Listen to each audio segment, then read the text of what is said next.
Courtesy of my controlling father, Marshall and I have been living together for the last couple of years. Because of his profession, we managed to stay out of each other's way. His age and respect for my father is what kept him from giving in to my flirtatious advantages. Over the years, we've managed not to cross that line until that one slightly drunken night. Hello, my beautiful people, and welcome back to my channel. And we are here for today's book, which is Need You By Me by Endiya Carter. I hope I'm saying that right because her name is spelled Endiya. So I believe it's India. Now, I have read this author before, but this is my first time like reviewing one of her books because the first book I read, I forgot the title, but it was kind of like a supernatural kind of book that I loved. It was really good because I don't usually read those kind of books because it was almost, how do I want to put it? Like the guy, he looked human and he acted like a human, but come to find out he wasn't really human. It was so good. I think I'm gonna try to find the book and then I'll put it in the bio under the link for this book that we're talking about today. So you should definitely go check that out. Um, okay, so let's hop right into the book. Not me gushing over another book when I'm here to talk about this book. This book, funny enough, now I had started this book before and then I stopped and I took it out of my library and then I recently put it back in because I read a different book by India. I know it's a lot, but I think what is it called? Tempted by Danger. That's the book that I read before this one. And then I saw this one. I said, okay, let me give this another try because it's a book about the church. And I don't, if this is your first time listening to me, I feel ways, deep ways about the church. So it's not because India's writing was bad. It was my own personal, like, not another church story, but I'm so glad that I put it back in my library and, started reading it again. So we have Jamie Winford. She is a 25-year-old young lady who is a preacher's kid and she does not get along with her parents. Her father, who is the pastor, and her mother, who is the first lady, because they're all about appearances and appearing one way to the public while really not giving a fuck about her. And she has a best friend, Naya, who they're really close, and I guess you can say Naya influences her to make all the bad or worse decisions. Um, but Jamie loves her because she's like, when all this stuff has been going on in my life, Naya has been there and she has had my back. Now, she also had another friend at one point, I should say, when she was 14. What was her name? Amy, I believe, or I should really be more prepared, but I forgot. But anyway, like the child's name doesn't really matter. But they were friends at one point, but because Amika, so sorry. Amika was like she was controlled by her mother and she wanted to be just like her mother as far as being in the church going how a woman should act and should be. So she told her mother, Amika told her own mother that Jamie lost her virginity at 14, which by the way she did not. And Amika's mother told the first lady, and they shipped her off to a boarding school, without listening to her, without even trying to find out if this is actually true, even though Jamie said it wasn't true. But because she wasn't conforming to their ways and basically doing what they wanted her to do, they believed the story and she felt like they just wanted to get rid of her anyway, so it really didn't make a difference. Now, Jamie also has a brother and sister who I guess you would say are like the apple of the parents' eye because they do what they say. And so, after she had went to boarding school, she came back. She still wasn't happy being up under them. So she had moved to California while she was 18. She had got a acting gig, but because she had to be nude in one of the scenes, like her father basically used his reach to cut off her acting, and she wasn't able to get any more roles. So she was forced to come back home and live under his roof and basically be controlled by him all over again, which is something that she hated because she was, of course, trying to get away from him and get away from the church. So now that she's back, she's not living at home, but she is living with this guy named Marshall, who is also a deacon of the church, but he also drives trucks, like the loads, pick up a load, drop it off. So he's never really home. So she's able to stay there, with no problem. Now, Marshall is a 30-year-old, not 30, 38-year-old, excuse me.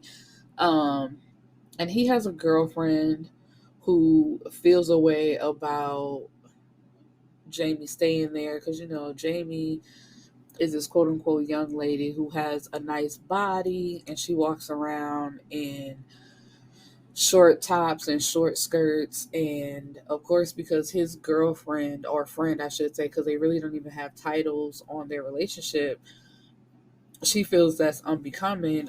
um what is her name? Layana. So she's always around just making sure that they don't interact with each other or try, or that Jamie doesn't try to push up on her man, even though Jamie is not even looking at him like that. Like, she acknowledges that Marshall is a good looking man, but it's like, girl, I don't want your man. I really don't even want to be in this house, but this is the contract that my dad agreed to, so I'm here. And that was another thing. Like, when she came back from California, he made her sign a contract. She has to show up for family dinners, or like whenever he wants to meet up with her, and then he'll pay for her rent and he'll pay for her school. So she's like, ain't even really been worried about him. But Marshall, he has a little drama going on with him too. Now, when he was younger, he was woken up out of his sleep by his father saying, you have to get up right now. You killed your mother. You killed your mother. And his dad had told him, like, make sure you give your mom her medication. And supposedly the medication he gave her was the wrong one, and she overdosed. And so he's been holding it over Marshall's head all these years that he kept him out of jail and he helped him out. So basically, he has to do whatever he said. But Leanna, who, like I said, she calls it a friendship. They're not even in an actual relationship. She's been pushing to get married, and he's like, no, that's not something that I want to do right now. I'm not looking to get married right now. And so the pastor, of course, he stops by his house whenever he wants to because he calls himself checking up on his daughter. But then he's also trying to push him into a relationship. Like, all my other deacons are married, and it doesn't look good for you to be shacking up with Leanna, which they're not shacking up because they don't live together. Like, yeah, they're having premarital sex, which, like, come on now, they're almost 40. Of course they would be. But it's like they don't even call this a relationship. So I don't understand how we're getting to marriage when we're still calling this just a friendship instead of a relationship. So of course this isn't leading to marriage. And everybody around him is like, I don't know how long y'all gonna play this game, because you're almost 40 talking about you're not ready for marriage right now. Just say you're not ready for marriage with her, which I feel like that's the case. I don't care how old you are. Like, we only gonna be in a relationship for so long before I say, where is this going? Because I just can't see, like, marriage isn't for everybody, but it's just like, okay, how long y'all gonna do this? Because if you're doing everything that a married couple does, you might as well get married. Because there's something, because I always look at it like this, like, okay, yes, you love this person, y'all have a bond, whoop de whoop, whatever, whatever. But if something happens to that person, there's literally nothing you could do about it. And don't have a fucked up relationship with the parents, because you are literally getting pushed to the side and, oh, I love this person, I love them so deeply, but ain't shit you can do but hold on to memories when you could have had a say so from the very beginning. Like, people try to throw marriage to the side as if it's not important, and it is. Like, it's not how it used to be. It's not the end all be all for women specifically, but marriage is still important. But also never force it. That's my thing too, because it's just like, if when he said he didn't want to be married and Leanna knew that she did and knew that she wanted like this life, this certain life, you should have been trying to find somebody else. Because as soon as he would have said, "Oh, I don't want that right now," and you know that you do, it would have been like, "Well, we had fun, but I'm gonna find somebody that actually wants this as much as I do." Um, but because she pushes for them to be married and goes and basically tells the pastor on him, he ends the little friendship that they have, because he's like, you're not gonna force me into something that I already told you that I didn't want to do, and I don't appreciate you going to tell this man like he can make me do something that I don't want to do. And then he also steps down off the deacon work, because he's like, this isn't really something that I have time for either, because like I said, he does the truckload, so he doesn't have time to dedicate to the church anyway. And he's also the boss, like he's the owner of the trucking company, so he has workers and things like that. So in the midst of all this, him and Jamie, because he had a little time off, so he was actually at home. So him and Jamie are talking. They're getting to know a little bit more about each other, and there's like a underlying sexual tension between the two. And then he actually takes her like on a trip with him, and they have been flirting, doing little sexual shit like on the sly, where they never actually had sex, but it got real close. So on this trip, they're getting to know each other even more, and they actually do have sex. But the messed up part is, he's still like seeing Leanna. She even threatens him, like Leanna threatens Marshall, saying, I know about your mother. I know what you did. So here's what you're going to do. You're going to propose to me. You're going to still be a deacon. You're going to kick that girl out of your house. Although she gives him the option of still being able to see Jamie 2 days out of the week. She's like, you can see her Monday and Friday. Those 2 days can never change. So if you're out of town and you can't see her those days, just too bad. You're going to have to wait till. I'm like, girl, do you hear yourself? And she really thought like she bossed up on him when she threatened him. And he's like, basically, okay, do what you got to do, because I'm not agreeing to these stupid ass rules. And he even called his dad, because when he stepped down, well, let me take that back. His dad called him. Because when he stepped down for being a deacon, like the pastor kind of low key threatened him. And then his dad called and threatened him as well, and was like, it's the reason why I had you set up on the deacon board, and been looking out for you. But if you step down, then there's nothing I can do for you. And so, because he's tired of this being held over his head, Marshall told him, well, you know what? You do what you got to do, because I'm tired of this. So either I'm going to go to jail or I'm not. But you basically threatening me like I'm not a man, it's just going to be what it is. And Marshall's grandfather, who is his dad's father, he's still alive, and he goes to see him, and he's like, I always felt like something wasn't right with my son, and I can't believe he been threatening you all these years. You did not kill your mama. It's like, if you gave your mama them pills, it's because my son gave them pills to you to give to her. Essentially, like him being the one to kill her, but making you believe that you did it. So, with them having sex on the trip, Jamie becomes pregnant with twins, no less. So, they're taking their relationship for real. They ain't worried about Leanna. They're like, girl, you can do what you gonna do. Let it be whatever it is. Um, and the pastor, tries to threaten him again, like, leave my daughter alone. Oh, I forgot. Now, the fucked up part, at one point, he did come to Jamie. I think it was like after they came back from the trip, like right before she found out she was pregnant.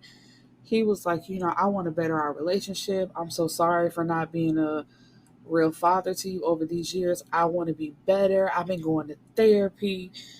And, that's all she's ever wanted. She really wanted an apology from both of her parents and for them to actually try to be a part of her life and love her like a normal child and then not have to do with appearances or what the church is going to think or the Bible or anything like that.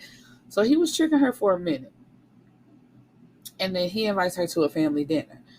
That family dinner entailed a journalist from People magazine being there to interview the family. And so she realized that she was set up to come look as if they are one big happy family, when she's never really around these people. And that's what she tells the journalist. She's like, I don't know them. They really don't know me. So, you could just write me on about the story and act like I was never here.